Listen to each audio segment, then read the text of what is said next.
It's still loading. Hold on, everyone. All right. Good evening, everyone. Thank you for being here this evening. My name is Dr. Joyner, and I am the Assistant Superintendent of Educational Services. And this evening, we are talking about hybrid learning.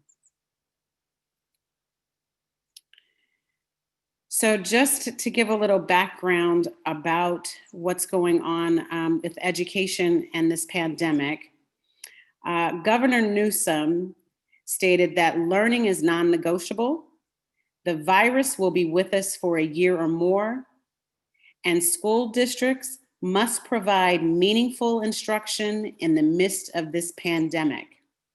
In California, health data will determine when a school can be physically open and when it must close, but learning should never stop.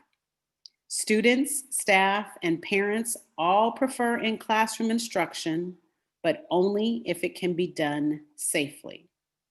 So to reiterate, we will open schools only when it is safe based on local health data. And there have been established some standards for rigorous distance learning. So students will all receive devices so that they can participate in distance learning. Students will have daily live interactions with their teachers and other students. And we will provide targeted supports and interventions for all students who are identified as at risk.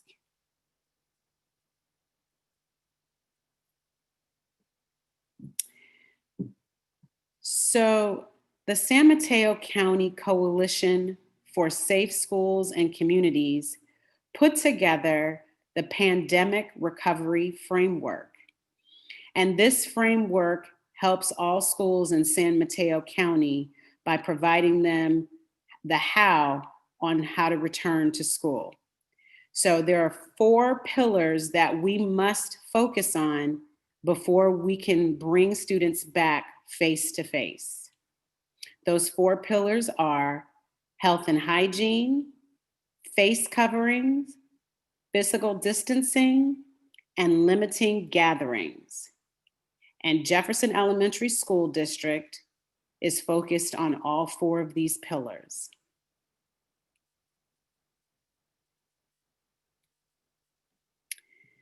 Pillar 1 is health and hygiene. So this means we will be providing cleaning supplies in every classroom. There'll be hand soap and hand sanitizer in every classroom and in every main office. Bathrooms and touch points and classrooms will be cleaned throughout each day. And individual school supplies will be provided to every single student and storage for their school supplies.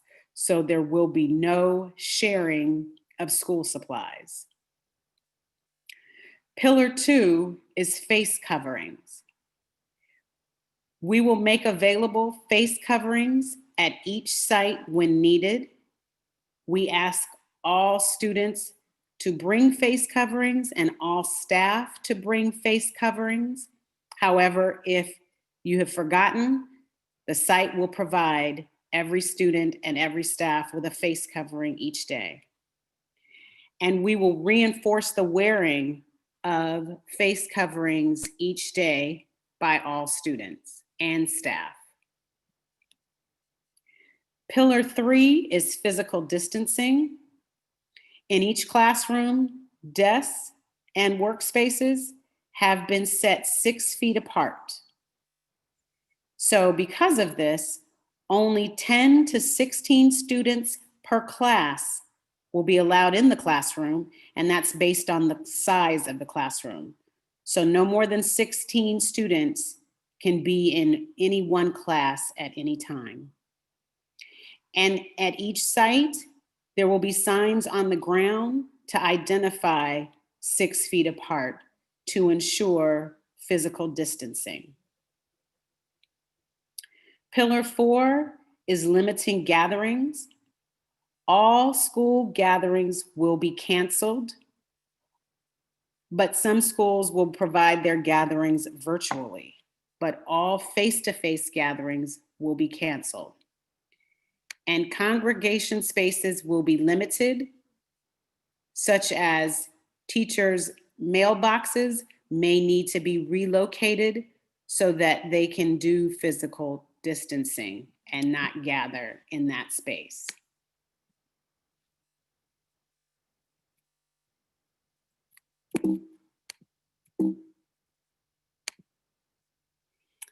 So, Jefferson Elementary School District has site health and safety protocols, and each site will follow these protocols.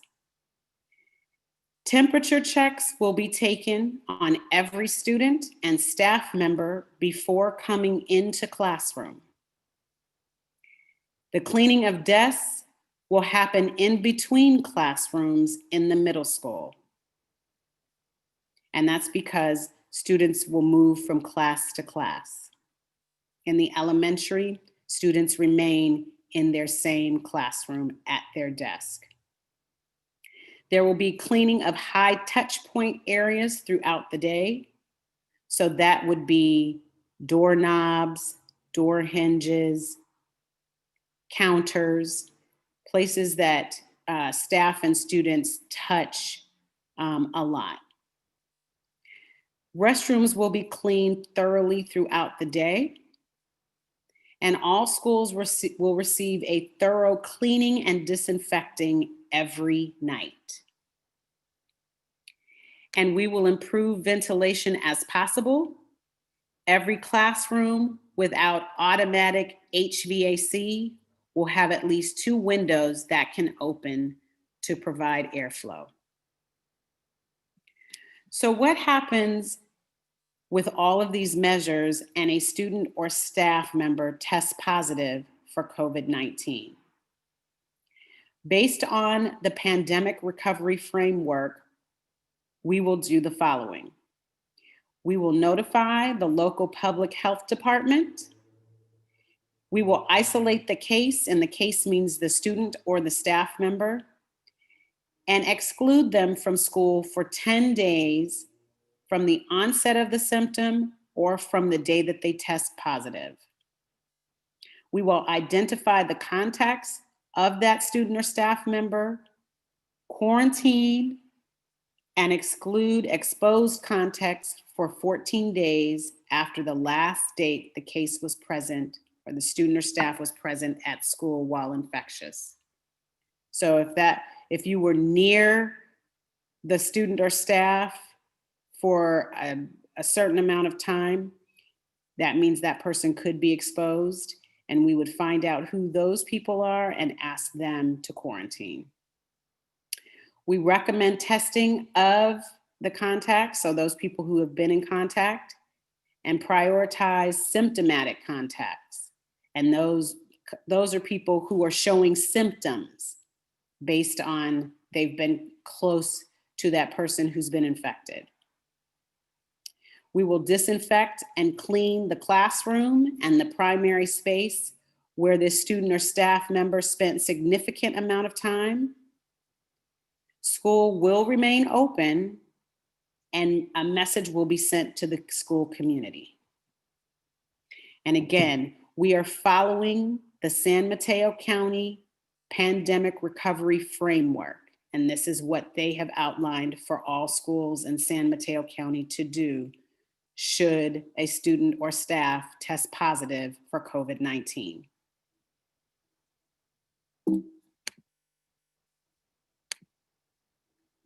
So, what is hybrid learning? Hybrid learning is a mixture of at-home learning and in-person learning. The goal of hybrid learning is to get our students back to face-to-face instruction. We will begin the year in 100% at-home learning with daily live instruction and interactions for a minimum of 6 weeks. This does not mean that in 6 weeks we're going to start school. This means that we will start at home for a minimum of 6 weeks, but based on local health data, we will implement a slow, gradual reintroduction of students into full implementation or face-to-face learning. But we will pause or return to 100% at-home learning if needed. So again, we will not go into face-to-face until our local health data shows that it is safe for us to begin a slow, gradual reintroduction of our students back into face-to-face. When we do go back to face-to-face, we will have a staggered school day for those students, for our students, and it will begin between 8:20 and 8:40 a.m. and end between 12:40 and 1:10 p.m. so as not to have all the students at school at one time. Students will attend 2 days a week. They will either be given a Monday, Thursday, or a Tuesday, Friday. And Wednesdays will be set aside for extra support for those students who are the most at risk. So again, your student will either come to school Monday, Thursday, or Tuesday, Friday. And if they have been identified for extra support, they would attend on Wednesday mornings.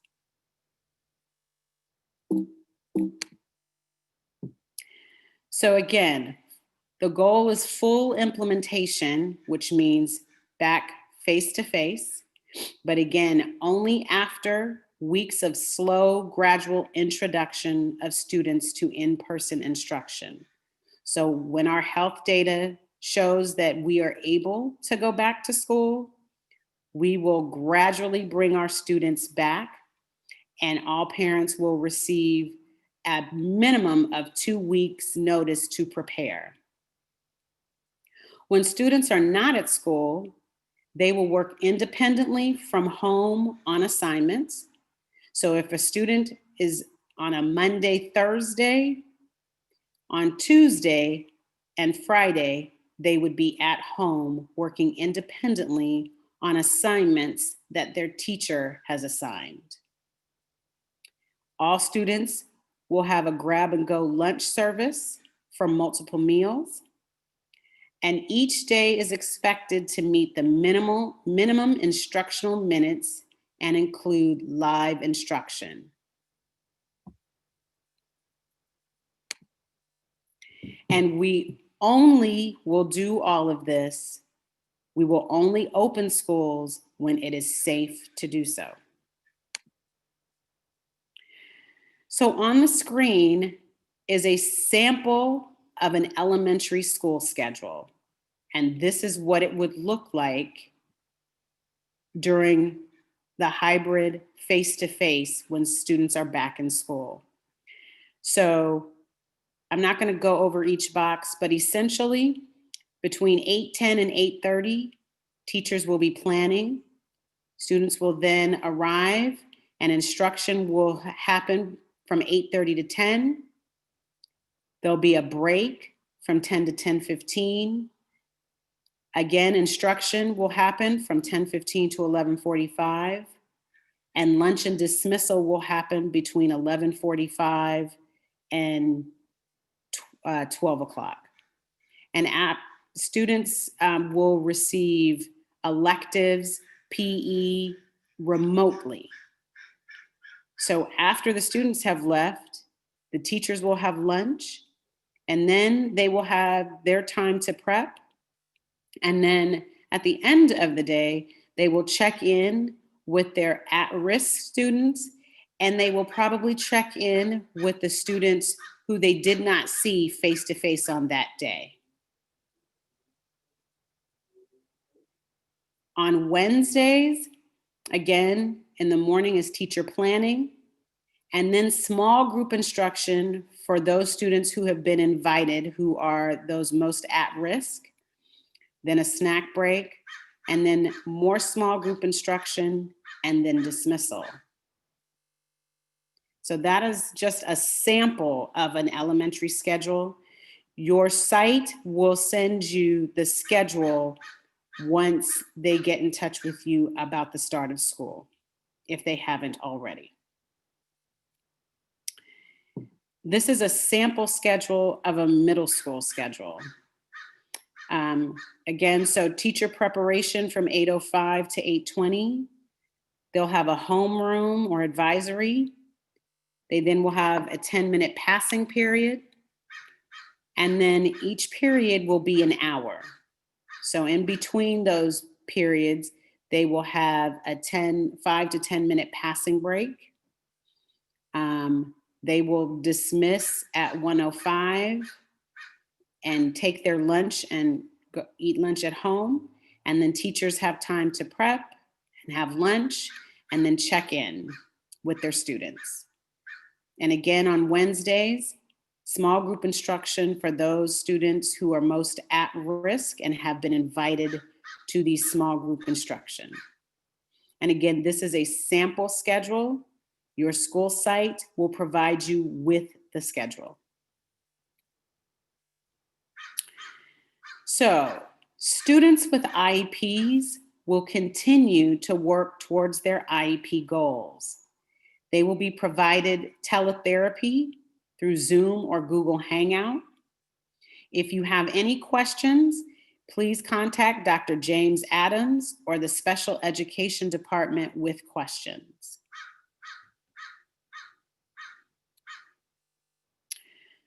So this staircase is just a review of what I've discussed, and I will go from the bottom of the stairs to the top of the stairs. So all students in the hybrid model will begin instruction at home at the bottom of the staircase, and the goal is to move up. So we, after 6 weeks, will review the health data, and we'll be reviewing the health data daily. But after 6 weeks, we will review to determine whether or not it would be safe for us to begin discussion to open school face-to-face. So if the health data is positive, then the community will begin to open, and we will slowly begin to transition our students back to face-to-face instruction.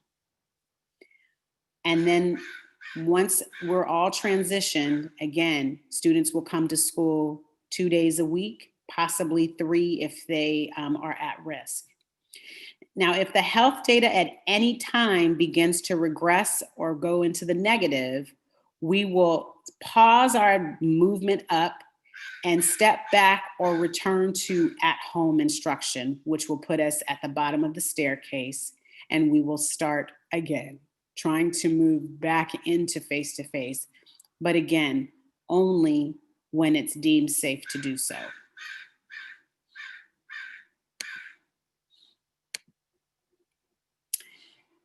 We will open our schools only when it is safe to do so, and that is based on health data from the San Mateo County Health Department. So all of our students are guaranteed the following, whether they are in hybrid learning or virtual school. They will all be guaranteed access to counseling, access to lunch, live interaction with their teacher, access to formative assessments, which would be FastBridge for all students, and Fontes and Pinnell for our kinder through second. Our state assessments, which the state of California is still allowing us to do. We do not have a pass this year on state assessments. So our students will take the CASP, which is ELA and math. And our 5th and 8th grade students will also take the CAST, which is the science test. And our English language learners will take the LPAC.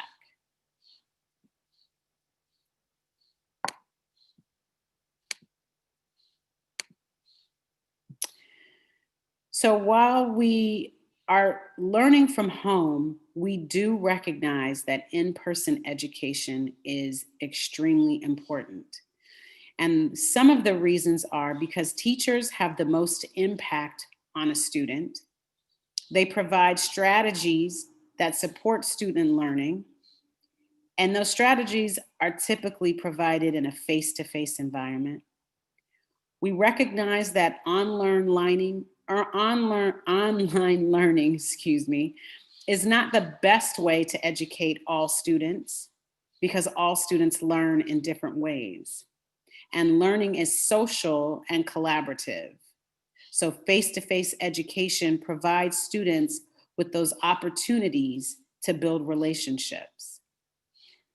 Our teachers are trained and have been trained and are being trained in how to provide these strategies in an online environment. But the goal is to get our students back to face-to-face education. So as you may know or may not know, San Mateo County has now been placed on the state watch list. We will remain in distance learning until we are removed from the watch list. Once we are removed, we will then begin discussions on how to return safely back to in-school instruction, but only when it's safe to do so. So that is the end of my presentation. However, we received numerous questions. And so I'm going to go over those questions and answer them for you.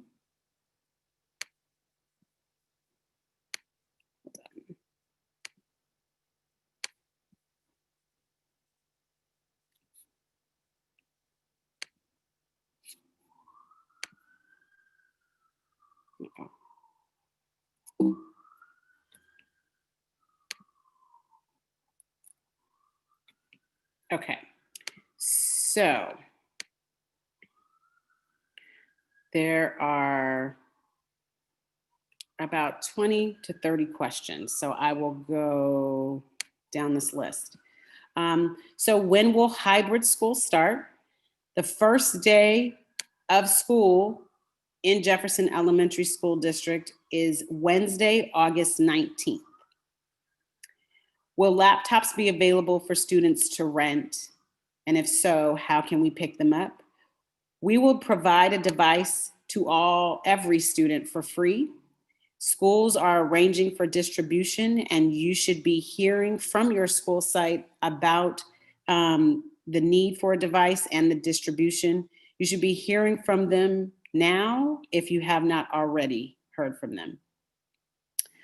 When will we be assigned days for hybrid learning? Hybrid learning will begin at the earliest in October, and that means the face-to-face. And schools will be communicating those days to families ahead of October. When will we receive the learning packet materials for initial distance learning? There will not be learning packets. Students will be working with their teachers daily. So this is not the same as when we had to go to at-home learning, within 2 days. This is back to school, and teachers and students will be working together on a daily basis. So there will not be learning packets distributed district-wide. What is the expectation for the number of hours for online activity for kindergarten? Is there a required check-in time? How are we checking attendance? So the minimal instructional minutes for the year for kindergarten is 180 minutes.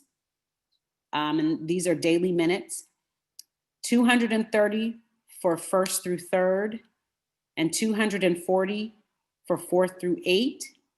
These minutes will be split between online instruction and assignments that they've been assigned to work on independently. Teachers will take attendance daily, and the same attendance policies apply. 3 or more unexcused absences will be documented as truant. More than 10% of days absent will be considered chronically absent. The next question, when do we get the learning information and modules so we can prepare ahead of time? Schools will be communicating procedures for material pickup in the coming days if they have not already. If I sign up my son for 100% homeschool, what does that mean for graduation? And this question has not been addressed yet. Are sports going to be played? How are the staff, students, and teachers going to be monitored to make sure they're wearing their mask? At this time, sports are canceled.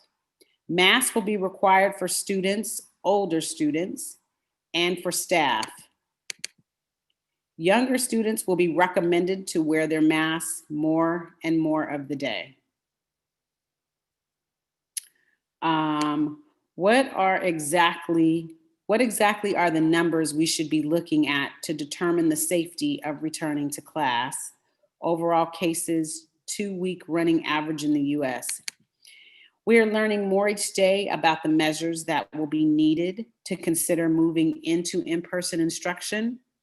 At minimum, San Mateo County will need to be off the state watch list for 14 days with a variety of measures established by the state of California. In addition to those, our district is in conversation with the San Mateo County Health Department and County Office of Education for other measures that may be needed. Will parents be a part of the discussion for returning to school? We will engage our community in discussion when it is time to make decisions about how we return to school. So yes, parents will be involved in that conversation.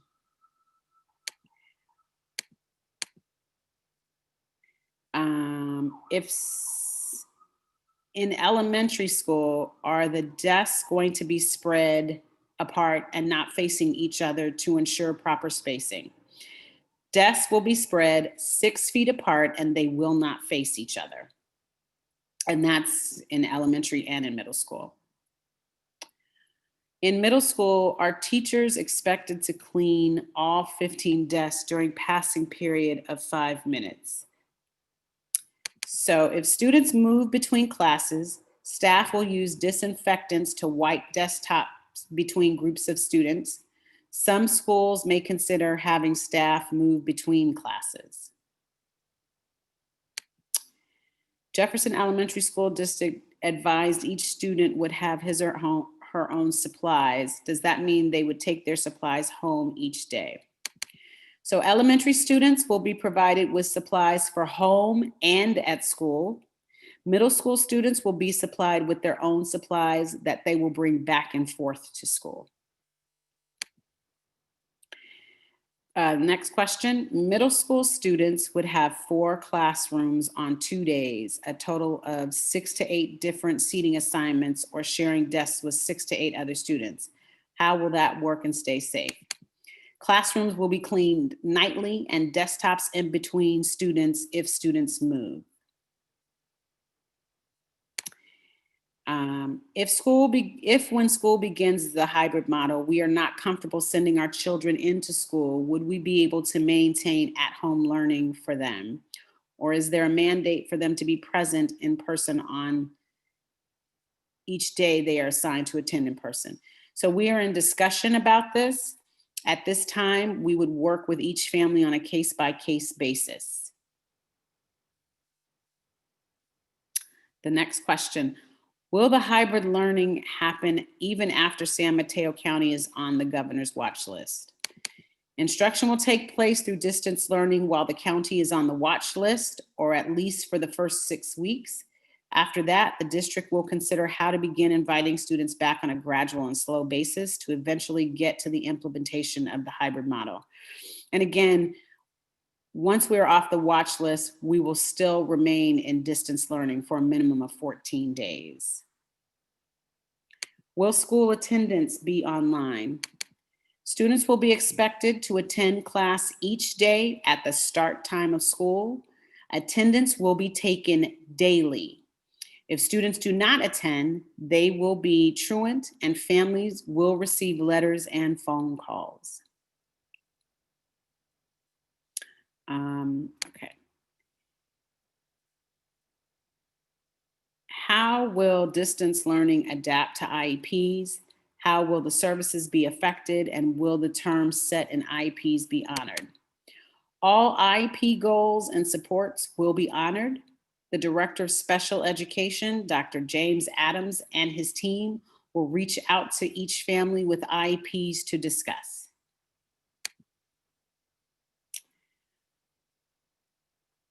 So the question is, who is going to be enforcing masks and distancing, and who will be taking temperatures, and what will be that process? So site reopening committees will be comprised of stakeholder group representatives. Please let your principal know that you would like to be on the committee or would like to help with outreach to families and parents. At what point would the district consider moving to more than 2 days per week of in-person instruction? The ability to maintain physical distancing in the classroom is what limits the number of students. In order to invite all students back, we can do that by offering 2 days a week of instruction. So until there's no longer a need for physical distancing, we would remain offering 2 days of instruction. Has the district considered phasing in more days of in-person instruction? So again, as we get closer to the time, we can consider inviting students back.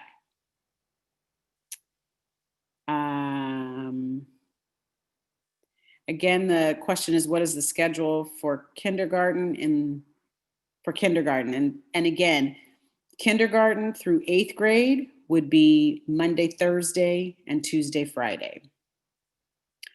Do parents have to be present during the Zoom class? What if both parents have to work and only grandparents? Parents do not need to be present. Students are in class, and we ask that parents not be present, especially if they're for older students. We do recognize for a kinder student, a parent might want to sit back and watch, but parents do not need to be present.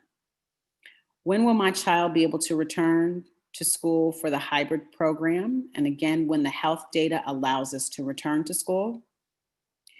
What if I didn't choose hybrid learning or full distance learning? Will my child automatically be put in the hybrid? Yes, all students are put into the hybrid. You have to opt into virtual school, which means you would have to fill out the application, and that deadline that we've asked for is tomorrow. How does the process work to enroll my child into the hybrid program? And again, if your student is already enrolled in a school, they are put into the hybrid program automatically. When will surveys for requesting for a device and hotspot be available? School sites should have sent them out by now. If they haven't, they will be out before the end of the week.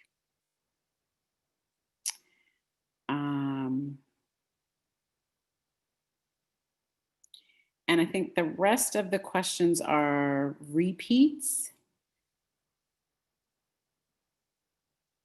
Oh, when will we find out the day grouping, the A and B for the hybrid model? Your school site will contact you with this information in the coming weeks.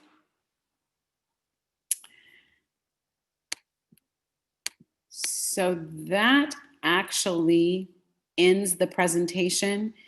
If you have any more questions, you can email me, and my email address, let me put it back on the screen.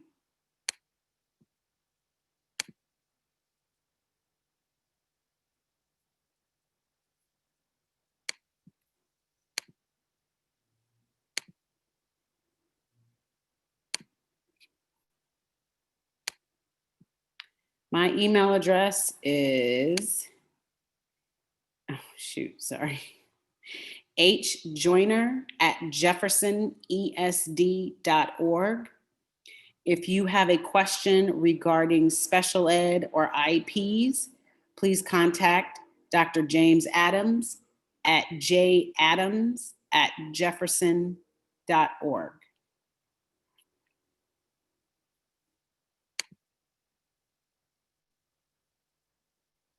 So we thank you all for coming this evening. I hope that all of your questions have been answered. Again, if they have not, please send me an email, or you can email your site principal for site-specific questions. If the questions are broader, please send the email to me. Again, thank you for being here, and we look forward to seeing your students virtually starting next week, with the hope of seeing them face-to-face in the coming months when the health data shows that it's safe to do so. Have a good evening.